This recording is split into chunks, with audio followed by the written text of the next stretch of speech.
Buenas noches, este es el diácono Santiago Rosado de la Iglesia San Sebastián en San Agustín, Florida. Y esta noche vamos a continuar con nuestra clase sobre el Evangelio de San Mateo, pero antes de comenzar la clase vamos a hacer la oración para antes de leer la Sagrada Escritura. En nombre del Padre, del Hijo y del Espíritu Santo. Amén. Señor Jesús, abre mis ojos y mis oídos a tu palabra, que lea y escuche yo tu voz y medite tus enseñanzas. Despierta mi alma y mi inteligencia para que tu palabra penetre en mi corazón y pueda yo saborearla y comprenderla. Dame una gran fe en ti para que tus palabras sean para mí otras tantas luces que me guíen hacia ti por los caminos de la justicia y de la verdad. Habla, Señor, que yo te escucho y deseo poner en práctica tu doctrina, porque tus palabras son para mí vida, gozo, paz y felicidad. Habla, Señor, tú eres mi Señor y mi Maestro, y no escucharé a nadie sino a ti. Amén. En nombre del Padre, del Hijo y del Espíritu Santo. Bueno, pues entonces, esta noche vamos a cubrir el capítulo 20 del Evangelio de Mateo. Y aquí en este capítulo vamos a ver que Jesús va a actualizar el Antiguo Testamento, ¿verdad?, para sus discípulos y para todos nosotros. En este capítulo 20 vemos a Jesús tratando de modificar la actitud mundana, o sea, el pensamiento de los apóstoles como personas solamente del mundo, ¿verdad?, de los apóstoles, y modificar la manera de pensar de ellos para que ésta esté acorde a la de Jesús y no a la del Antiguo Testamento. Que Jesús venía a llevar la ley y los profetas a la plenitud, ¿verdad? No iba a eliminar el Antiguo Testamento, sino que venía a llevar todo eso a la plenitud. Por lo tanto, él tenía que entonces también llevar a sus apóstoles a ese nivel más alto que es el Nuevo Testamento, que es la plenitud del Antiguo Testamento, ¿verdad? Para lograrlo, Jesús les dice una parábola que para nosotros es bastante extraña, pero para ellos en aquel entonces no lo es, ¿verdad? Vamos a ver por qué. La parábola está basada en una práctica que era bastante común en aquella época. Muchos de los judíos ricos de aquel entonces no vivían en Israel, sino que vivían en Roma, ¿verdad? O sea, tenían su casa en Israel y tenían su casa en Roma. Estos terratenientes dejaban sus viñedos al cuidado de mayordomos. Y muchas de las parábolas de Jesús revelan los problemas que traía esta práctica de vivir en Roma y tener un terrateniente cogiéndole la hacienda en Israel. En esta parábola en específico se trata el problema de los salarios. Vamos entonces a empezar en el capítulo 20, vamos a leer el primer versículo, que dice así: aprendan algo del reino de los cielos. Un propietario salió de madrugada a contratar trabajadores para su viña. Fíjense, ya ese primer versículo, cuando se habla sobre el dueño de una propiedad, en esta parábola, la palabra en griego que se utiliza es kyros, ¿verdad? Y kyros significa señor. O sea, por lo tanto, la parábola se está refiriendo a Dios, no solamente a un simple terrateniente. O sea, que eso con el primer versículo ya sabemos que se trata de Dios, el dueño de la propiedad, porque se utiliza la palabra en griego que es señor. Salió al amanecer, ¿verdad? Significa el principio de la historia de salvación. En otras palabras, el principio de la historia de Israel, ¿verdad? Por eso se dice que él salió al amanecer, ¿verdad? Ahora, en el versículo 2 nos dice: se puso de acuerdo con ellos para pagarles una moneda de plata al día y los envió a su viña. En muchas de las traducciones, esa moneda de plata se refiere a un denario, ¿verdad? Esa es la palabra que utiliza, un denario al día. Como dice, después de haber convenido con el obrero en un denario al día, esto simboliza, esta expresión lo que está simbolizando es la alianza con Moisés, ¿verdad? Dios estableció un contrato entre él y su pueblo. En esta parábola es un denario al día por el trabajo que ellos están haciendo, ¿verdad? Que eso simboliza esa alianza que él hizo con Moisés. El denario es la paga de un día de trabajo, todo un día de trabajo. Este pago simboliza las condiciones de la alianza, ¿verdad? Como se acuerdan cuando Dios hizo la alianza al pie del monte Sinaí con Moisés, ¿verdad? Y Moisés le dijo al pueblo que si ellos estaban dispuestos a seguir todos los mandamientos de Dios. Ellos dijeron que sí, que ellos estaban dispuestos. ¿Y qué hizo Moisés? Sacrificó un animal y la sangre, la mitad de la sangre, la puso sobre el altar y la otra mitad se la echó encima al pueblo, ¿verdad? Lo hizo una aspersión con sangre, ¿verdad? Y eso fue la alianza que hizo con ellos en el Sinaí.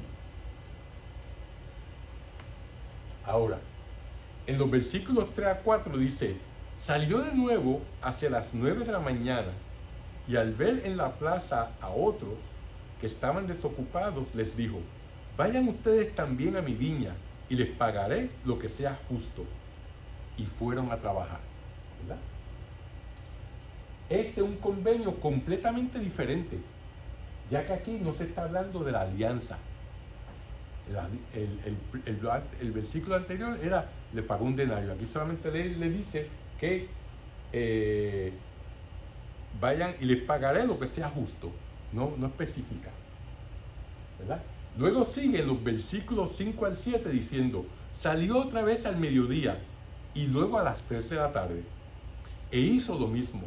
Ya era la última hora del día, la 11ª, cuando salió otra vez y vio a otros que estaban allí parados. Les preguntó: ¿por qué se han quedado todo el día sin hacer nada? ¿Verdad? En este pasaje vemos que Dios, al ofrecerle trabajo, no les promete nada a ellos. En esta parábola tenemos que entender algo muy importante. El dueño solamente hizo un acuerdo con el primer grupo. Fue al único que le ofreció un denario por día, ¿verdad? A los próximos 3 grupos, cuando salió a las 9 de la mañana, cuando salió al mediodía y cuando salió a las 3 de la tarde, ¿verdad? Solamente les promete pagar un salario justo. Al último grupo ni siquiera le promete pagar algo por desempeñar su trabajo. Al que ya estaba el último día, solamente le dijo: ¿qué están haciendo aquí sin hacer nada? Vayan a mi viña, ¿verdad? Ni tan siquiera dijo que le iba a dar un salario justo. Lo que estamos viendo en estos versículos son las diferentes etapas de la historia de Israel y cómo diferentes pueblos se van uniendo y participando en esta historia de salvación. Solamente a Israel hubo una alianza. Los demás pueblos que se unieron, no había una alianza con ellos. Los gentiles es el grupo que viene a trabajar a la viña al final del día, ¿verdad? A lo último, ya. Este grupo no está sujeto a la alianza de Moisés y por lo tanto no hizo ningún convenio con este grupo.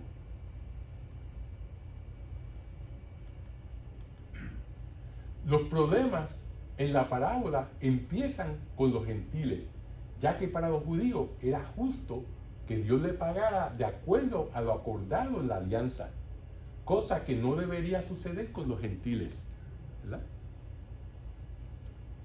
Como quien dice: tú hiciste la alianza con nosotros, nosotros somos tu pueblo escogido, así que nadie más, ¿verdad?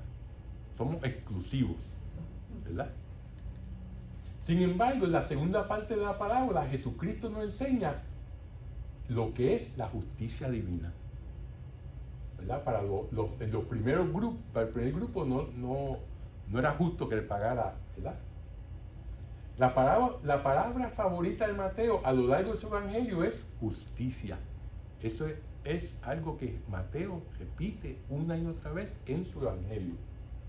Esta palabra en griego es dikaosune, ¿verdad? El griego es un idioma mucho más específico que el español. Un ejemplo, nosotros solamente tenemos una palabra para amor. El amor entre hermanos, el amor de un esposo para una esposa, el amor a Dios. Sin embargo, el griego tiene 3 palabras. Amor filial entre hermanos, el amor erótico entre un esposo y una esposa, y el amor que es el ágape, que es el amor de Dios, que está dispuesto a sacrificarse por nosotros, ¿verdad? Fíjense cómo los griegos son mucho más específicos en ese sentido. Y aquí, esto también, esta palabra de justicia expresa que una justicia divina, una justicia que está más allá de lo que nosotros entendemos por justicia. Dios hace las cosas de una manera diametralmente opuesta a la nuestra. Este concepto lo podemos ver en Isaías, capítulo 55, versículos del 8 al 10, ¿verdad? Y en ese versículo, en ese pasaje, nos dice lo siguiente. Nos dice, pues sus proyectos, este es Dios hablando sobre nosotros, pues sus proyectos no son los míos, y mis caminos no son los mismos de ustedes, dice Yahvé. Así como el cielo está muy alto por encima de la tierra, así también mis caminos se elevan por encima de sus caminos, y mis proyectos son muy superiores a los de ustedes. Como baja la lluvia y la nieve de los cielos, y no vuelven allá sin haber empapado la tierra, sin haberla fecundado y haberla hecho germinar, para que dé la simiente para sembrar y el pan para comer. O sea que Dios, en ese pasaje de Isaías, nos dice bien claro que como Dios piensa es como nosotros pensamos. Lo que Dios hace no es como nosotros lo hacemos. Nosotros somos criaturas solamente de Dios. Él es el creador, ¿verdad? Ahora, siguiendo en los próximos versículos de esta parábola, nos dice, al anochecer, dijo el dueño de la viña a su mayordomo, llama a los trabajadores y págale su jornal, empezando por los últimos y terminando por los primeros. Vinieron los que habían ido a trabajar a última hora y cada uno recibió un denario, una moneda de plata. Cuando llegó el turno de los primeros, pensaron que iban a recibir más, pero también recibieron cada uno un denario. Por eso, mientras se les pagaba, protestaban contra el propietario. Decían, estos últimos apenas trabajaron 1 hora y los consideras igual que a nosotros, que hemos aguantado el día entero y soportado lo más pesado del calor. Como vemos, cuando los trabajadores que contrataron al principio vieron que los últimos en llegar recibían la misma paga, pensaron que este proceder era totalmente injusto y se enfadaron muchísimo, ¿verdad? De esta manera podemos ver que la forma como Dios nos trata es completamente diferente a nuestro concepto de bondad y justicia. Lo que tenemos que tener claro en nuestra mente es que ninguno de nosotros nos merecemos el cielo. Y nadie se merece ser salvado. Dios no nos tenía que haber creado. Y después que nosotros dañamos lo que Él había hecho, ¿verdad? Con el pecado original, ninguno nos merecemos que Él nos salvara, ¿verdad? Por lo tanto, no hay nada que nosotros podamos hacer, no hay nada que nosotros podamos darle a Dios para ganarnos el cielo, porque Él no necesita nada, absolutamente nada de nosotros, ¿verdad? Con eso en mente, eso nos ayuda a entender, ¿verdad?, que Dios tiene todo el derecho de hacer lo que Él quiera con lo que ha creado.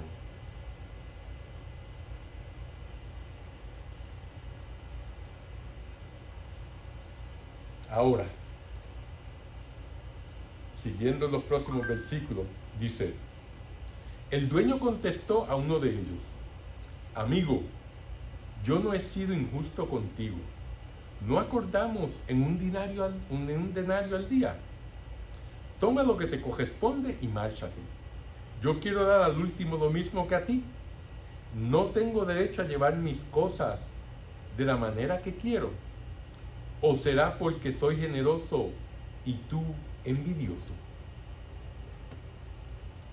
Aquí Dios le está diciendo a los trabajadores de la viña que Él ha sido completamente justo con ellos.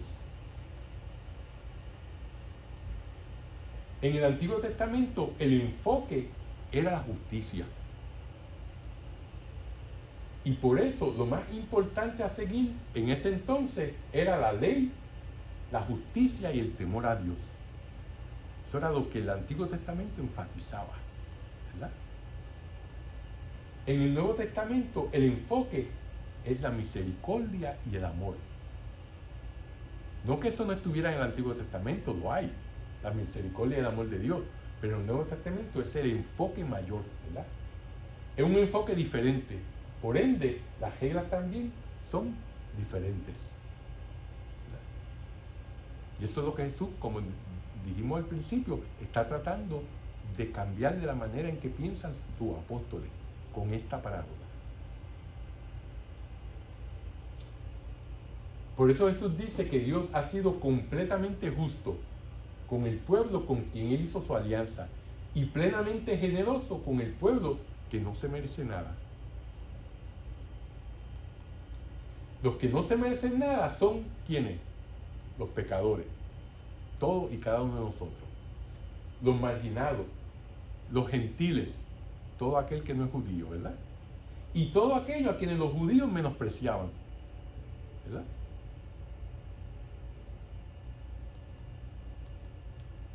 Lo mismo sucede hoy en día. Dios favorece a los pecadores, a los marginados y a todas aquellas personas que nosotros consideramos inaceptables. Ellos son los que reciben su misericordia. Este era el problema que Israel tenía con los gentiles. Por eso, Dios, en pocas palabras, les dice, ¿por qué tienen envidia de que yo sea generoso? En ese versículo 15.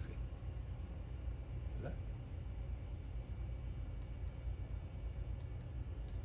El problema de los judíos y de nosotros es que nos gusta controlar a Dios. O sea, tenemos una imagen, una idea de que Dios es y Él no se puede salir de ese encasillero que lo hemos puesto.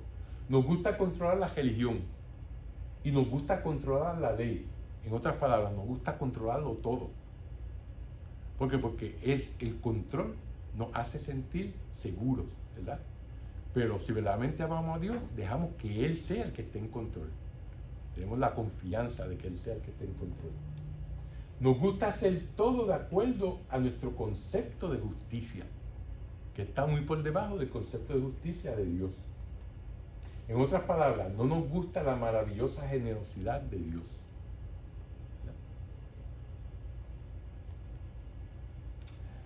La protesta contra el dueño de la viña recuerda la queja del hijo mayor de la parábola del hijo pródigo. ¿Se acuerdan que cuando el hijo pródigo llegó y el padre le hizo una fiesta y lo mandó a vestirlo otra vez y le puso el anillo al dedo, le puso sandalias, todo eso simbolizando que él iba a ser el heredero otra vez, que era hijo de él otra vez, lo aceptaba, ¿verdad? Vino el hermano mayor y vino de trabajar y no quería entrar en la fiesta. Y cuando el padre salió le dijo, ese hijo que se ha ido a gastar tu dinero con prostitutas, tú vienes y le matas el cordero cebado. Y yo que he trabajado contigo todo el tiempo, no me has dado ni un cabrito para yo hacer una fiesta con mis amigos, ¿verdad? O sea, está la envidia, ¿verdad? De cómo Dios perdona al pecador, pero entonces el que se cree justo, ¿verdad? No está contento con eso porque se siente envidia, que uno de los 7 pecados capitales. También nos acuerda la historia de Jonás, ¿verdad? El que la ballena se tragó. Cuando Dios perdonó a Nínive, que era una ciudad pagana. Por eso Jonás no quería ir a Nínive, porque él no quería que Dios le diera la oportunidad a ellos de arrepentirse. Y Dios lo mandó a él para que él predicara a los asirios, que eran los que vivían en Nínive, que eran enemigos de Israel. Y entonces ¿qué hizo Jonás? Espérate, y Nínive queda para allá, pues yo me voy para allá, ¿verdad? Y se montó en un barco, y ahí entonces la tormenta, y lo tiraron al agua, y la ballena se lo tragó, y estuvo por 3 días y 3 noches en el vientre de la ballena, ¿verdad? hasta que recapacitó y entonces cuando la ballena lo dejó en la playa, entonces fue a Nínive, predicó y ellos ¿qué hicieron? Se arrepintieron, se vistieron de saco, se echaron ceniza en la cabeza, ¿verdad? Y Dios los perdonó y no destruyó Nínive, ¿verdad? Que eso era lo que Jonás quería, que Dios le diera candela a los ninivitas, ¿verdad? Que eran los enemigos de Israel. Por lo tanto, él quería no ser un conducto de la gracia de Dios a toda esa ciudad de pecadores. Pues esta reacción de estos obreros de la viña, donde se quejan de la generosidad de Dios, nos trae a la mente la parábola del hijo pródigo y la historia de Jonás, ¿verdad? Vamos a ver el versículo 16, que dice así. Dice, así sucederá, los últimos serán primeros y los primeros serán últimos, ¿verdad? Fíjense, aquí está otra vez este proverbio, si se acuerdan, con el cual Mateo terminó el capítulo anterior del 19 de este evangelio. Él utilizó ese mismo proverbio a lo último de ese capítulo 19, que lo estudiamos la semana pasada. La razón por la cual Mateo utiliza este proverbio por segunda vez es porque quiere enfatizar diciendo que Jesús está hablando de ¿qué? De que los gentiles, que eran los últimos en la sociedad judía de aquel entonces, ¿verdad?, iban a ser los primeros. Y los judíos, que desde el punto de vista religioso eran los primeros, acabaron siendo los últimos, porque no aceptaron a Jesús, ¿verdad? Sin embargo, después de la resurrección de Jesús, vemos que los gentiles serán los primeros y los judíos serán los últimos.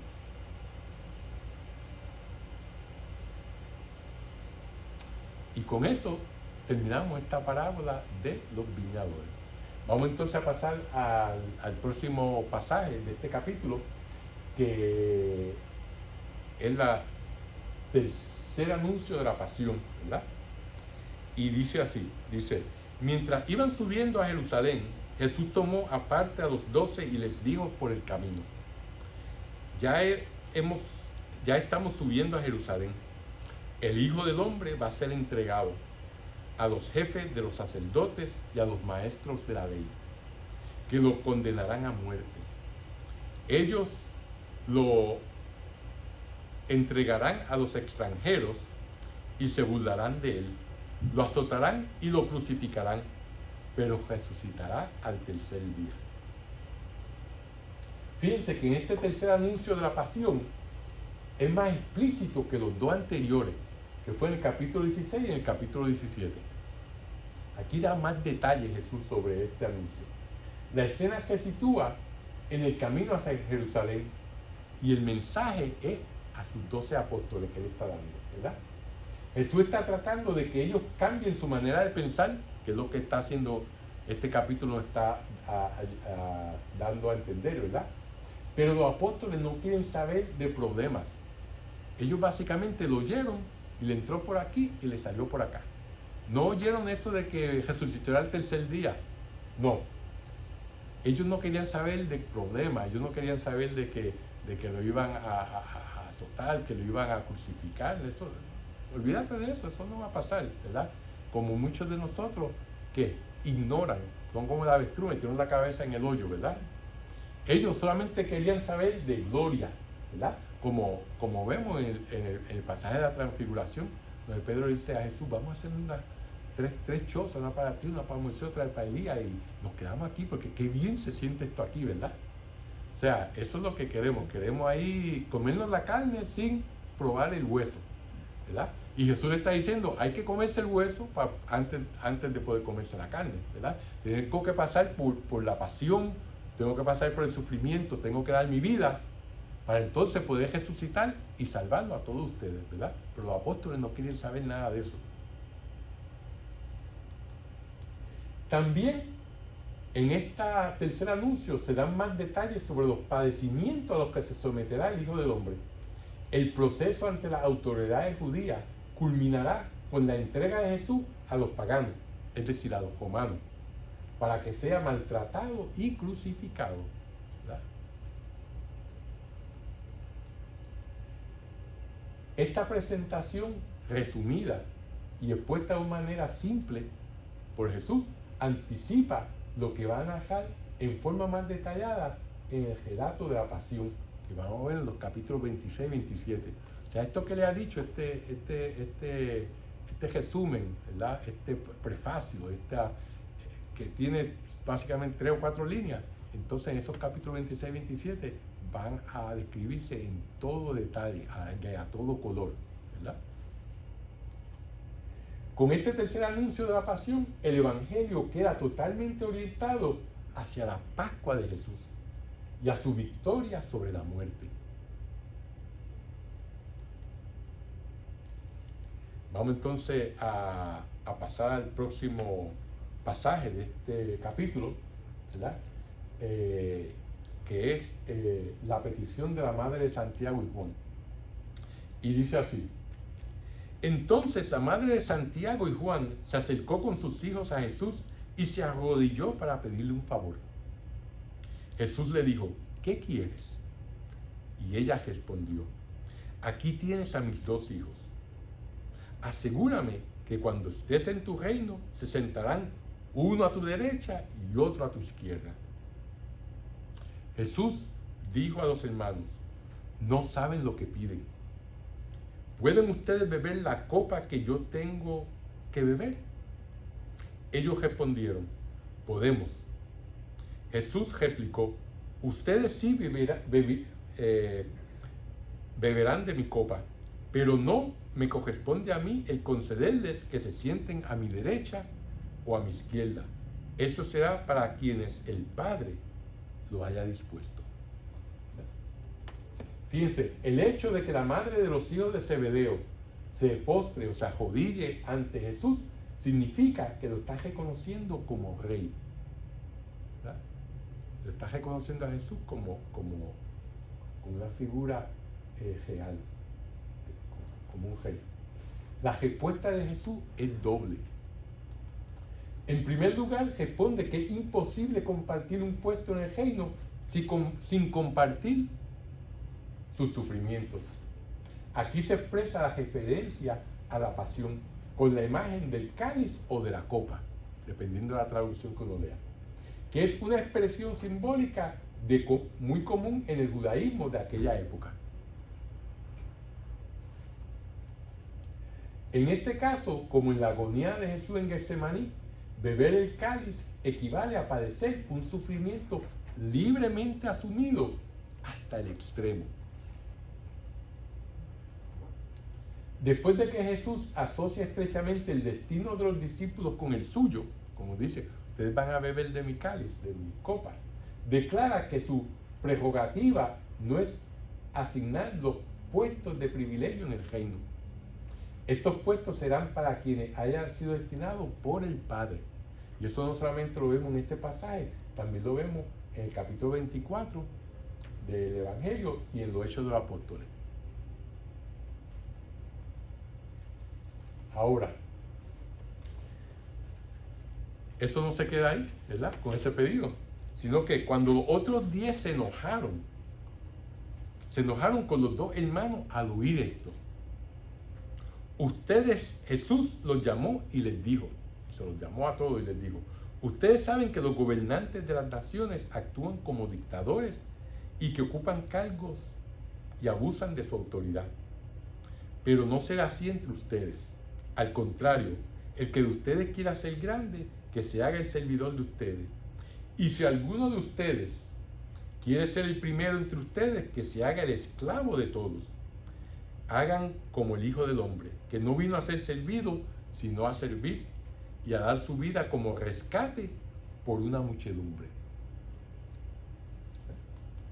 Fíjense, la indignación de los otros discípulos introduce una nueva exhortación sobre el modo de practicar el liderazgo en la comunidad de fe. O sea, como que Jesús cogió la oportunidad que le dieron y aquí les voy a dar otra enseñanza. El texto establece una neta contraposición entre los 2 modos distintos de ejercer la autoridad. Por un lado están los jefes de las naciones y otras personas investidas de autoridad, los poderosos, ¿verdad?, que imponen su dominio atribuyéndose un poder absoluto y valiéndose de él, ¿para qué? Para oprimir a los más débiles. Así es como se utiliza el poder la mayor parte de las veces en nuestra sociedad, ¿verdad? Por otro lado está la comunidad de los discípulos, que deben regirse por criterios completamente distintos a la sociedad. Como dice, entre ustedes no debe de ser así. Si alguien pretende ser el primero, debe hacerse esclavo de los demás, como el ejemplo que nos dio el Hijo del Hombre, ¿verdad? Que no vino a ser servido, sino a servir y a dar su vida en rescate por una multitud, ¿verdad? Lo dice bien claro.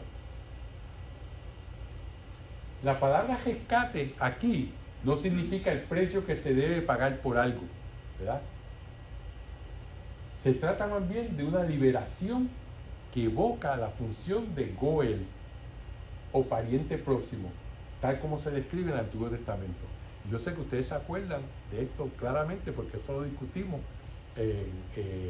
cuando discutimos en Marco, ¿verdad? Pero vamos a refrescar la memoria. Los israelitas llamaban Goel, o sea, eso viene del lenguaje hebreo, ¿verdad? Al redentor o pariente más cercano de una persona, que estaba obligado a reivindicar los derechos quebrantados o violados de un miembro de su familia, ya este miembro estuviera vivo o muerto. O sea, era como el padrino de la familia, por decirlo así, ¿verdad? El que si le pasaba algo a uno de la familia, él iba a ¿qué? A reivindicar los derechos de esa persona. Si esa persona había sido abusada, ¿verdad? Él iba y ponía las cosas en claro, ¿verdad? Le correspondía al Redentor o al Goel vengar la sangre derramada. O sea, que si le mataban a una persona de su familia, él está obligado ¿a qué? A tomar venganza, porque en el Antiguo Testamento es ojo por ojo y diente por diente, ¿verdad? Y eso está en el libro de los Números, la justicia. Ahí vemos reflejada la justicia en el Antiguo Testamento. Tú me hiciste algo, yo te hago lo mismo para atrás, ¿verdad?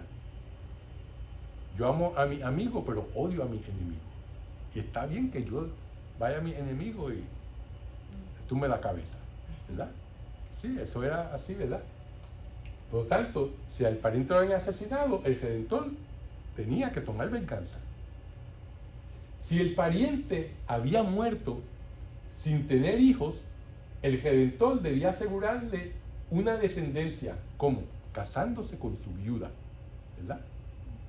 Y esos hijos que salieran de esa mujer, de esa viuda, no eran hijos del Redentor, eran hijos del pariente que había muerto. Y por lo tanto esos hijos seguían la descendencia de ese pariente, fueron un hermano, un primo, ¿verdad? Porque entonces pues esos hijos iban a tomar cuidado de la madre, ¿verdad? Esos hijos iban a tener el nombre del padre que murió. Y eso era lo que el Redentor tenía que hacer. Eso lo vemos en el Deuteronomio capítulo 5 y lo más claro y que la mayor parte de las personas se acuerdan es de la historia de Ruth, ¿verdad? La moabita, ¿verdad? Que ella quedó viuda y no quiso dejar a su suegra, el amor de nuera y suegra, ¿verdad? A Noemí, dejarla sola, y entonces se quedó con ella, y cuando llegó a Israel, ¿qué? El Redentor quería casarse con ella, pero había otro pariente que verdaderamente ella estaba enamorada de él, ¿verdad? Y entonces, pues ahí acabó ella casándose con Boz, era el pariente. Y Boz se casó con ella. Y ahí está bien claro esta obligación del Redentor. Ella quedó viuda sin descendencia. ¿Y qué pasó? Que ella tuvo hijos. Y esos hijos tuvieron hijos, y esos hijos tuvieron hijos hasta que uno de ellos tuvo ¿a quién? A Jesucristo, ¿verdad? Ella es una de las antepasadas de Jesús. Y eso lo vemos en el lineaje que Mateo nos dice, ¿verdad? Donde hay 4 mujeres solamente. Todos los demás son hombres, que los nombra, y hay 4 mujeres que son nombradas en la genealogía de Mateo, ¿verdad? Y una de ellas es ella, Ruth, ¿verdad? Como eso lo discutimos en el primer capítulo de Mateo, como se acuerdan. Ahora, si el pariente de este redentor caía en la miseria, perdía hasta la camisa, ¿verdad? Era deber del redentor pagar las deudas de este pariente y devolverle la libertad, porque en aquel entonces, si usted no tenía con qué pagar la deuda, lo metían a la cárcel, o usted tenía que ser esclavo de la persona hasta que pagara lo que debía. Por lo tanto, este redentor debía de pagar la deuda del pariente y liberarlo de la esclavitud por deuda. O sea, todo eso eran las responsabilidades de este Goel, de este redentor, ¿verdad? Cada familia tenía que tener un redentor. La segunda parte del libro de Isaías, como ustedes saben, Isaías se divide en tres, hay tres autores. Isaías no es un autor, sino son tres autores, ¿verdad? La primera parte que llega hasta los capítulos 39, creo, y después de ahí hasta el 55, y después de ahí hasta el final del 65, se divide en tres. En la segunda parte del libro de Isaías muestra que Yahvé hizo precisamente esto. Fue el Goel a favor de su pueblo, que estaba exiliado en Babilonia, que estaba como esclavo en Babilonia, ¿verdad? Él vengó las injusticias que se cometieron en contra de Israel, como dice Isaías capítulo 49. Le aseguró una descendencia y lo liberó de la esclavitud. O sea que Dios cumplió con todas estas responsabilidades que el Redentor tenía para con su familia, ¿verdad? Que nosotros somos parte de la familia de Dios. Por lo tanto, Dios es el Redentor de nosotros, ¿verdad? Ya desde el Antiguo Testamento, no solamente en el Nuevo Testamento, que Jesús es nuestro Redentor, ¿verdad? Eso lo vemos en el libro de Isaías, la segunda parte del libro de Isaías. Ahora, el versículo 28 que acabamos de oír retoma el tema del Goel o Redentor y se lo refiere a la acción redentora de Jesús, que vino a dar su vida por todos, ¿verdad? La palabra multitud, ¿verdad?, que dice el último versículo que leímos, o muchedumbre, no implica una limitación en el número de los redimidos. Es un semitismo, o sea, algo que es del idioma hebreo, de los semitas, que aparece frecuentemente en la Biblia, que en ocasiones, como en este caso, equivale a decir todos. Y eso también lo vemos en el capítulo 26, cuando leemos la pasión de Jesucristo, ¿verdad? En resumen, este pasaje expresa la actitud de Jesús frente al poder político. Ahora, vamos a ver el próximo pasaje.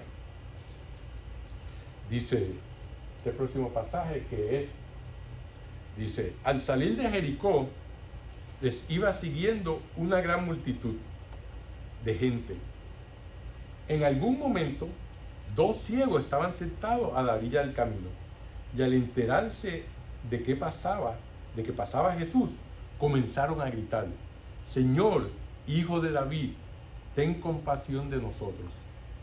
La gente les decía que se callaran, pero ellos gritaban aún más fuerte, Señor, Hijo de David, ten compasión de nosotros. Jesús se detuvo, los llamó y les preguntó, ¿qué quieren que haga por ustedes? Ellos dijeron, Señor, que se abran nuestros ojos. Jesús sintió compasión y les tocó los ojos, y al momento recobraron la vista y lo siguieron.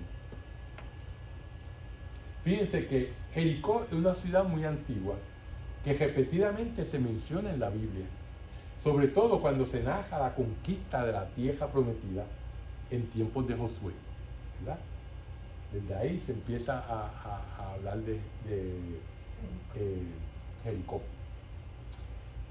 Se da en este pasaje, se da una duplicación, en este pasaje se da una duplicación que Mateo habla de dos ciegos. ¿Por qué duplicación? Porque en contraste con Marcos, y como ustedes saben, Mateo utilizó el Evangelio de Marcos para escribir el suyo. En el de Marcos, en el capítulo 10, solamente se menciona a Bartimeo, pero que un mendigo ciego. Otro ejemplo de este tipo de duplicación que Mateo hace, lo encontramos en Mateo 8 y en Mateo 9, donde habla, como ustedes se acuerdan, de los endemoniados y de otros leprosos, ¿verdad? Estos mismos pasajes, cuando uno los busca en Marcos, solamente habla de uno, y Mateo habla de dos, como quien dice, dándole más fuerza, para dejarnos ver el poder de Jesús, ¿verdad? Otra característica de Mateo consiste en poner de relieve la fe en el poder de Jesús más que en el milagro mismo. O sea, el milagro no es lo importante. El milagro solamente nos está señalando a que Jesús es el Hijo de Dios. Hay muchos milagros eucarísticos hoy en día que han pasado a través de los siglos, pero eso no tiene, nosotros necesitamos milagros para saber que el pan y el vino se convierten en el cuerpo y la sangre de Jesucristo en la misa. No necesitamos un milagro para saber eso. Los milagros solamente nos señalan a algo que está ocurriendo de verdad. Por lo tanto, nosotros creemos sin los milagros. Y eso es lo que Mateo está haciendo en este pasaje, ¿verdad? Está enfocando el poder, la fe en el poder de Jesús, que es lo que verdaderamente sana. Sin fe, Jesús, verdaderamente, ¿verdad? Pues no, como pasó en Nazaret. Esta fe se manifiesta en los fuertes gritos con que los ciegos invocan a Jesús, sin dejarse intimidar por las protestas de la gente. Ellos siguen gritando: Jesús, Hijo de David, ten compasión de nosotros, y olvídate quien diga lo que sea, ellos siguen gritando, ¿verdad? Los títulos que dan a Jesús son Señor e Hijo de David, ¿verdad? Que son los títulos de el Redentor, el que viene a redimirnos. En este relato hay una cierta ironía. Los que están físicamente ciegos son los que ven con más claridad quién es Jesús realmente. El Mesías, misericordioso, quien puede darle la vista. Jesús, por su parte, toca los ojos de los ciegos como antes había tocado al leproso, en el capítulo 8. La curación se produce en forma instantánea, como en el caso de la suegra de Pedro y la del siervo del cinturón romano, que ni tan siquiera tuvo que ir, ¿verdad? Que es la palabra que nosotros repetimos todos los domingos en la misa: Señor, no soy digno de que entre en mi casa, pero una palabra tuya bastará para sanarme, ¿verdad? Y el cinturón le dijo: tú no tienes que ir a mi casa, solamente con que tú digas la palabra, yo sé que mi siervo se va a curar, ¿verdad? Y que Jesús le dijo a los que están alrededor de él, le dijo: no encontrar en Israel a alguien que tenga una fe como este, que es un romano, un centurión, alguien que no se sabe la ley, ¿verdad? Y así por el estilo, ¿verdad? Por último, el evangelista deliberadamente hace notar que los dos ciegos, una vez sanos, se unieron al grupo de los discípulos, que es lo que cada uno de nosotros debemos hacer. Una vez encontramos a Jesús, una vez Él nos cura de nuestra dolencia, una vez Él nos perdona los pecados, pues entonces lo próximo es unirnos a Él, ser discípulos, unirnos a su ejército para evangelizar a los demás, ¿verdad? Y ese es el ejemplo que estos dos ciegos dan y que nosotros debemos de seguir. Y con esto damos por terminado la clase de esta noche. Así que vamos a hacer la oración final en el nombre del Padre, del Hijo y del Espíritu Santo. Dios te salve María, llena eres de gracia, el Señor es contigo, bendita tú eres entre todas las mujeres y bendito es el fruto de tu vientre Jesús. Santa María, Madre de Dios, ruega por nosotros pecadores, ahora y en la hora de nuestra muerte. Amén. Gloria al Padre, al Hijo y al Espíritu Santo, como era en el principio, ahora y siempre, por los siglos de los siglos. Amén. Que el Señor los bendiga y los guarde para la vida eterna. Amén.